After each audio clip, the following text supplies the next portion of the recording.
Hello there, my name is Sherifat. Welcome back to my channel. So this is my first video after the introductory one I did some days ago telling you about my channel. So thank you for coming back to watch this one. I really do appreciate it. For those of you who have subscribed, who have liked and even commented and even shared my video, the first one I did, thank you so much. I really do appreciate that. So yeah, welcome back on here. So my first video would be about my journey to Canada. I just thought that it's a good place to start, right? To explain to you how I got here and what it was like, coming here and all of that. So for two reasons really, just to understand my journey, and secondly, for those of you who are also looking to come here, I'll probably need some guidance, some encouragement or inspiration, or just tips on how to go about the process. And that's the reason why I'm also doing this. So that's two major reasons really why I'm doing this. So I'll start with so it was early 2014 that my husband and I, so my husband's name is Abdul, by the way. So if I say Abdul, it's him I'm referring to. So I don't keep saying my husband, So Abdul and I in early 2014 rather, talked about coming to Canada as a family, just briefly, casually really. And he just said that, and I just ran with the idea. So I went on the internet to make research, to see the feasibility and how we could do that. So at the time we talked about this, I knew no family or friend who had come to Canada through the Federal Skilled Worker Program, so it was all new for me. Abdul had also, I think he saw a website, CanadaVisa.com, and he made some inquiries about it, and even went ahead to ask if they could file for all of that. Me on the other hand, I also went on to make some research. So I saw Nairaland.com, the Nigerian website, where different topics are talked about. So I saw one that was talking about Canada relocation, immigration. So I joined there. At the time I joined, there were like almost 50 pages of discussion that that transpired before I joined. So I took it upon myself to go to the very first beginning of the page, to get myself abreast of all the things I talked about. So that's one. So those two resources, like those two websites, Nairaland and CanadaVisa.com, those two websites, I'll be forever indebted to them, because they were places where I got a lot of strength, information, motivation, inspiration from people who had done it.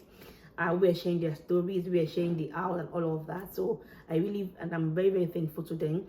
And sadly, some months ago, the founder of CanadaVisa.com passed on, David Cohen. We still rest in peace. So that's that. So those are the two things that I really hold on to, that helped me, that helped us really on this journey. So once I got familiar with the process, so I started. The two things that I knew that we had to do was the IELTS exam, which is the International English Language Testing System. The requirements if you want to come to Canada through immigration, different pathways, and also even sometimes you have to also need that to also study. So, but for immigration purposes, it's just it's called the IELTS general training that you do to get to come to Canada with. So I knew that was a priority, and also ECA. So ECA it means Education Credential Assessment, where there are various agencies who assess your degree or whatever it is you have at education, whether it's WAEC or a BSc or HND, a master's. So those agencies that are appointed by the Canadian government to assess your home country's credentials, to see that is an equivalent of the Canadian one. So those two things were the things I started with. So I went to Lagos University, LASO. So I started my transcript process with them. LASO should be paper. If you're a Nigerian, you know what I mean. Like, to get my transcript it felt like rocket science. Like I remember I was pregnant at the time. I had my second child in 2014 as well, in August. So by early 2014 that we conceived the idea, I was pregnant. So I remember that I was going to LASO, like my university, to follow up on my transcripts. I'll go there, is that the teachers are on strike. Sorry, so I'll go to LASO. So that the staff are on strike today, or the non-teaching staff are on strike tomorrow. It was so frustrating. With my pregnancy, it was quite hard. I remember somebody I went to meet one time. He told me, "Oh, madam, this your belly is so big. I can't just tell somebody to help you follow up with it." I'm like, I've been coming with my big pregnancy. You have not, you have not processed my transcript to the agency that needs it. So what if I now send somebody? So I said I'm going to keep coming myself.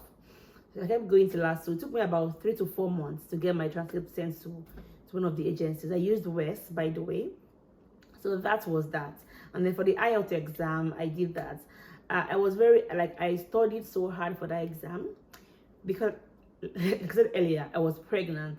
And for the IELTS exam, I studied very hard for that exam because it was very important for me to attain the score I needed to apply, because I was pregnant. I knew that doing it, if I not meet the benchmark that I was aiming for, I'd have to redo it when I have my baby. I wrote the exam July 19, 2014, had my baby August 19, 2014. So a month before I gave birth, I had my exam.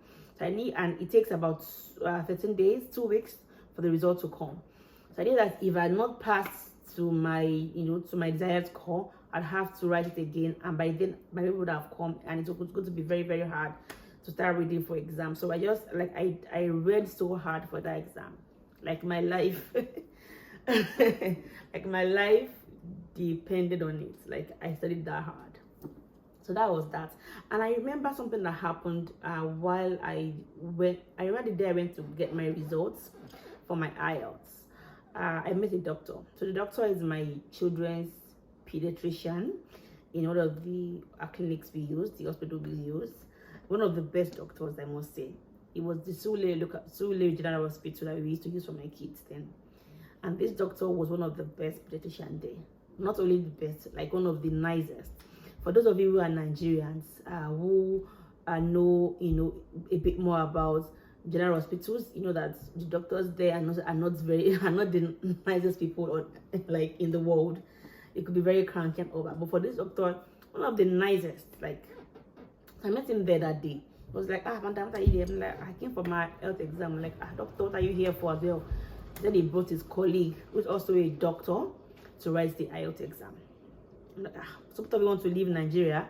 He's like, yes, so I thought to myself, if these doctors are looking to relocate, like, I'm sure they earn more than me, like in many folds.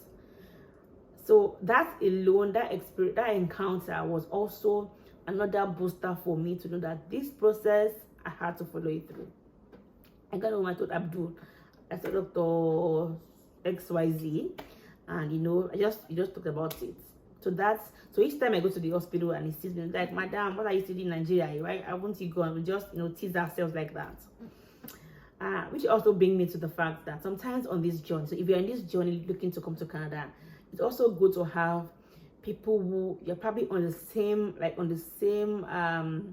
level, like you're also applying together, or you are somebody who has done it before you, or would also have like somebody that can motivate you on the journey. Sometimes this journey can be very draining, very emotionally draining. So you need that support from somebody else who is also on the same boat with you. So the doctor was somebody like that for me. So I'll call him. We don't check up on ourselves. Have you heard from them? What's the progress and all of that when we did submit our applications, right?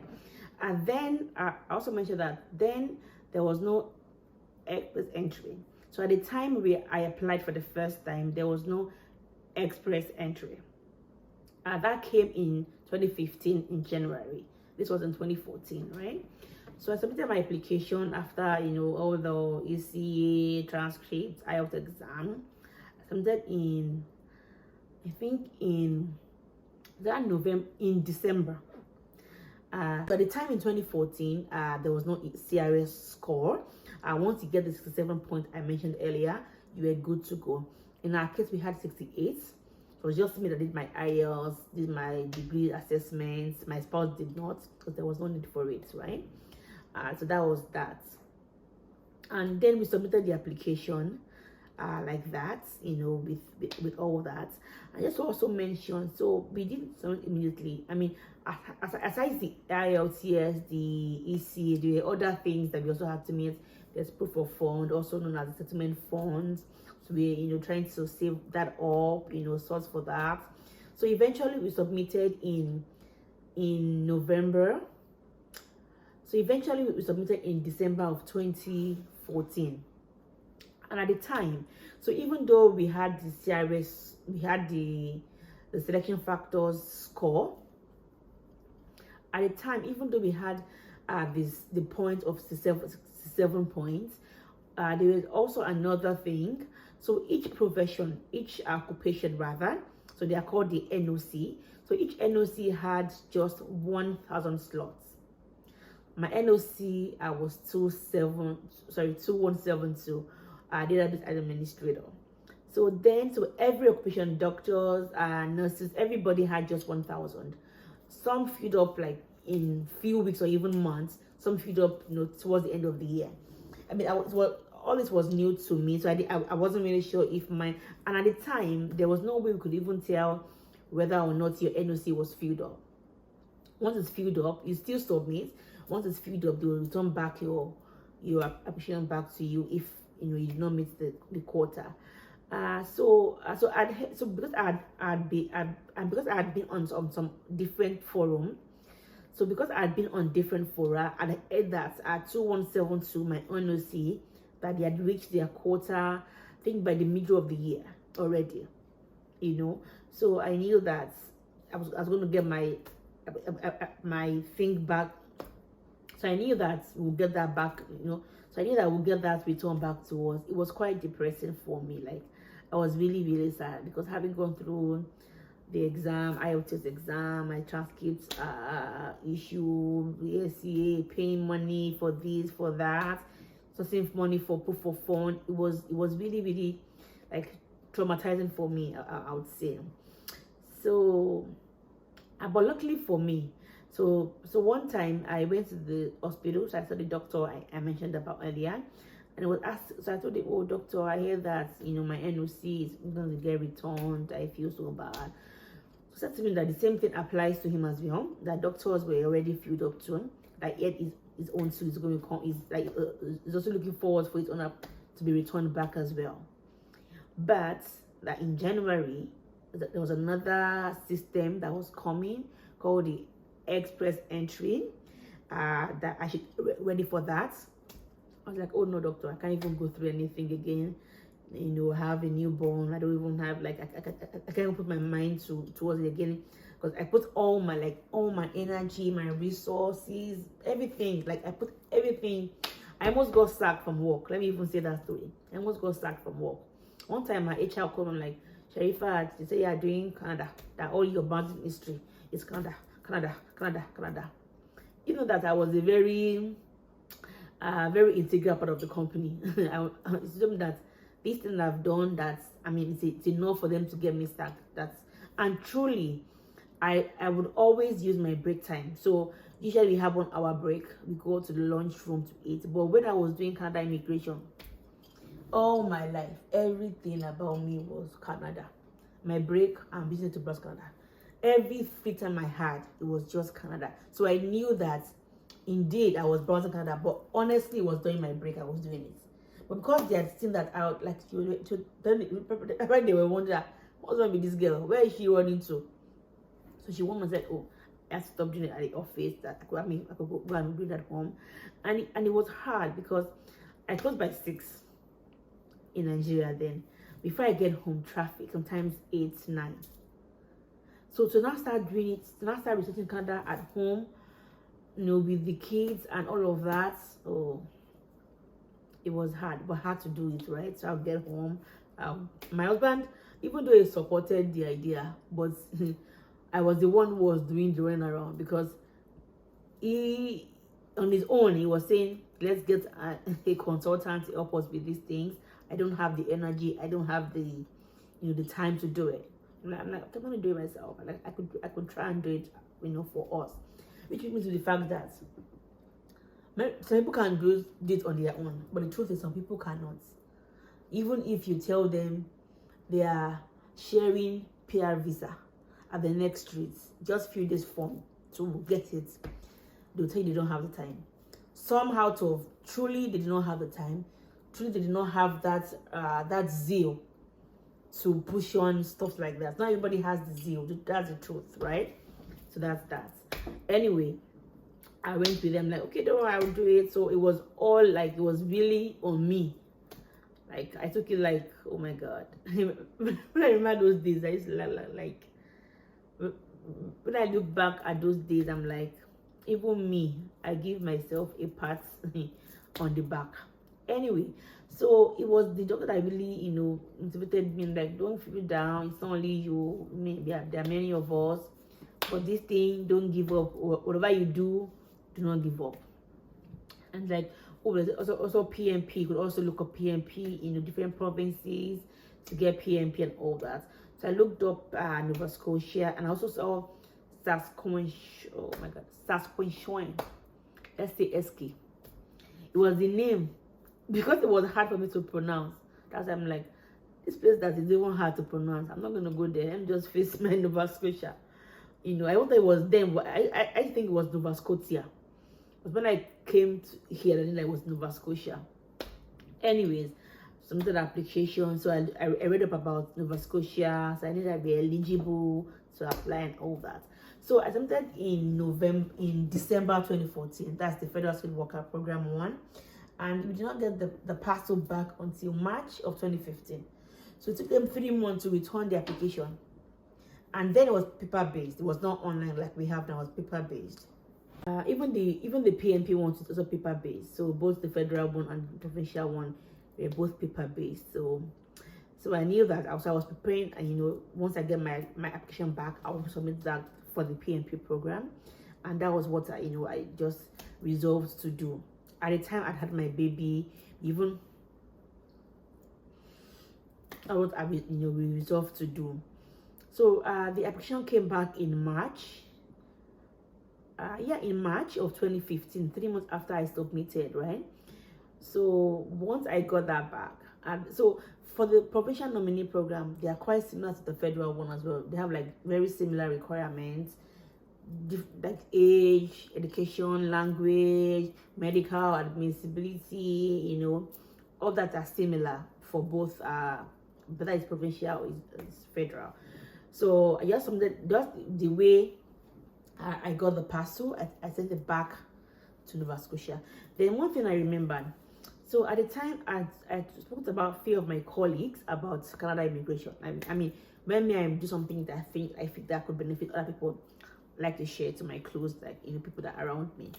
I told a few of my colleagues then, there's Canada, or me, I'm doing this Canada. If you want to do so, I give them the link, all the information. So one of the people I told, so at the time, so we used my Abdul's family house in Surulere so we used Abdul's house in Surulere as like our address, right? And so I used to work in Surulere. So when the parcel came, I got called. My in-laws called me. I had to pick it up. So when I got to the office, I'm like, so I went to show my colleague that this application that I told you about, though, it's been returned, and something he told me so there was something he said to me that really struck me, even though I feel bad when he said it, but later I'm like, I got some something in it. So he said to me that, Sherifat, even though this thing that happened is something that is sad, you're sad, but for me it's a confirmation that indeed Canada is real. Like Canada sent you a parcel, then this thing you'll be telling me is real. I was like, so you don't believe me about that? I mean, I believe, but I just did not know anybody that has done it before. So I didn't know how, I didn't know if it was going to come true. So this parcel I've seen you receive back is a confirmation that indeed this is real. Don't be sad. Just see it as a booster for you to not even relent. Also for me as well, I'm also not going to, I want to give it a try as well for this thing I've seen you, show me. And that was it. So in March that I received it, I just took it back and sent it back to Nova Scotia. So I used DHL to send the Federal Skilled Worker one. Out of, let's say, annoyance, or out of I used HL to send, they returned it. So why do I want to waste money again? I used 9 posts to send the one for the Nova Scotia nominee program. And at the time, in that March 2015, we went to the UK. We're going to spend 1 month in the UK. So I was like, worst comes to worst, they'll get in that 1 month, they would receive the parcel, even though I used 9 posts, right? So I'm like, that is when I come back from the UK, I'll come and face Canada back. And thank God we got UK visas then. Because I knew that when we were applying for the UK visa, I'm like, God, please do not let us be rejected for this visa. Because if you had gotten refused for UK visa, it would have been a big blow for me. Because for me, UK was the way to cool off like the sadness I'd gone through for this Canada immigration application that was returned. So I pray that God, please just give me this as a consolation. Thankfully, we got our visas. We went for 1 month. We came back. I was like, at least by now I should have heard from Nova Scotia. I did not. 1 month passed. 2 months passed. 3, 4, 5, 6, 7. I just assumed that probably got lost in transit, or we're not eligible, or something happened. And then it was paper-based, like I said. So there was no way to even track your application. I didn't even know that we could even call or even email them. But someone that even told me like way out later that, during her own time she emailed them to know, if they received that parcel. I didn't even know we could even email or call them, right? So I waited. So I just lost hope on that. I'm like, okay, if Canada is not for me. There was federal skilled worker returned my application. PMP not get back to me after many months. So one day in December, I saw an email. They had sent that email on the last day of November. That's November 30th. So 1st of December, I saw their email saying that he had received our application in April. So it means that I did send it in March. So it took 1 month actually for them to receive it. But they did not even send us an email to say, oh, it's been received. Right? That's not even it. So the answer that we need to get an updated account statement to show them that we still had that proof of fund we submitted way back in March, and they give us 7 days to get this proof of fund. Then it was about 3.5 million naira, about $22,000 or so for a family of 4.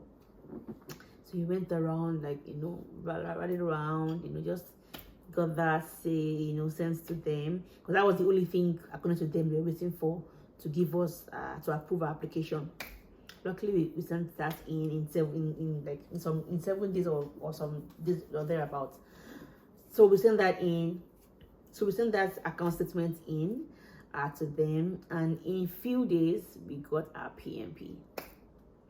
That point was the point where our Canadian immigration journey began to make sense. Everything happened in sequence. So in December we got our PMP. In January, I think it was mid or towards the end of I think it was towards the end of December or middle that we got the PMP. Then in January we got our ITA, and the 26th of January, I remember, we submitted application. That was our AOR. there are various acronyms that is used. So that was the day we submitted our application, and it was, and it was accepted. So that was the day we submitted our application. So January 26th of 2015. No. So January 26th of 2016 was the day that we received our acknowledgement of receipts that our application had been received through the express entry program. So we waited. So and then and officially they say 6 months they'll take to apply, to approve your PR if you scale through. So I added 6 months to January. I'm like, okay, so worst case July for this. So I just did my mind. I mean, I'd heard about people who got there in 3 months, 4 months, 5 months, or even much later than that. But I just said, okay, 6 months. I'll give myself 6 months. That's it. So we got different certifications, different so between then and so I give myself 6 months. We'll hear from them. So luckily,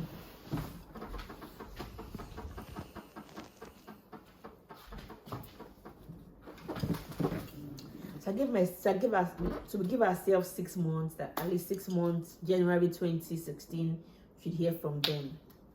Luckily, sometimes in June, they asked for additional information. There was something about one of our passports that he had to clarify about. No, so in June 20, so in sometimes in early, sometimes in the middle of June 2016, they asked for our passports. And for those of you who have gone through this or who are on this journey, you know that when they ask for your passport, it means that you are good to go. So our passports were submitted middle of June 2016, they asked for our passports. And for those of you who have gone through this or who are on this journey, you know that when they ask for your passports, it means that you are good to go. So our passports, we submitted our passports then about a week or so later, I got another email asking for additional information about one of our passports. They needed like some clarification about something on the passports, so we submitted these. We explained all of that, and on 27th of June 2016, we got our passports back. Guys, I cannot put to words how happy, how fulfilled, how joyous I was that day.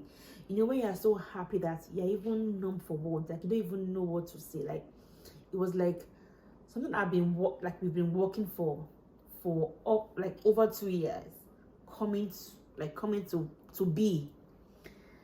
I can never forget that day. I can never. I'm not even sure I slept that night. Like this was something we started since early 2014, and by June 2016 we got our passport stamped with a PR visas. It was a dream come true, I'll say. So even though I've said this in some minutes, that there was so much. There were days I cried, there were days I felt frustrated, there were days I felt, how am I even supporting myself? Like, is it that bad in Nigeria? You just remain here and live your life. Why Canada? Like, especially the time when, like, the silence during the PMP process, like 8 months, nothing. No, okay, we've seen your application, we are going to get back to you, nothing. Our life was literally on hold. We couldn't spend so much money because we didn't know, we had to save up for proof of form. A lot of things had to, be on hold temporarily somehow. It was so this process, when I say anybody on this in this process, I know that it's not a walk in the park. I know that it's not a child's play. So if you're on this journey looking for ITA, struggling with your IELTS score or your transcripts, or looking for PMP, just know that you're not alone. I like to give you all right to. So on that note, I'd like to give this parting words. I wish I had power to give everybody looking for the a high CRS score, a high band in the IELTS score. I wish I had people to just issue you PMP, give you job offer. I wish I had all of that power, but sadly I do not have that power. What I would like to say to you is, whatever you do, please do not give up. Do not relent. If you have to get more education, if you have to learn French, if you have to look for PNP, job offers, just do it. Canada PR is worth it. I can say that with my full chest. I can say that with all confidence that Canada PR is worth it. And for me, coming to Canada has been one of my best life decisions, same as my family. I don't mean physical cash, us having so much money. No, if it's money you're looking for, quick cash, it's not Canada. That's the least place you should come to. You're looking for sharp money, but things that money alone cannot buy, better quality of life. I've so much I cannot even put to words. So I'm thankful for Canada. I'm thankful for that decision we made as a family, as a couple, to come here. Thankful to God, to my husband. I know that Some people have all it takes to relocate to Canada. That is the spouse, the wife or the husband is not agreeing to come. So having a spouse who even agrees to join you on the journey is something, right? Because you need each other to be on this journey together. Because if it's one-sided, then it might be hard. Though it might be more on one side than the other. Like in my own family's case, I was more into it than my husband was. But he gave the support that yes, we can relocate, right? So that's important, that as a couple, you talk and agree on if you want to come here or not, and you work towards it. So on that note, I pray that God grants you your heart desires. I pray that the restrictions will be lifted totally. I pray that jobs will start to roll in, and just everybody gets what they want by God's will. Every good thing that you want, I pray that God gives it to you. Thanks for watching this video to this point. I hope that you've not been bored. I hope that you have learned a thing or two. Thank you for watching this video. I really do appreciate it. I hope you found it worthwhile. And I hope to see you in my next video. Thank you. Please subscribe if you have not. Like it, comment and share it. Thank you, and have a great time. Bye. All the best.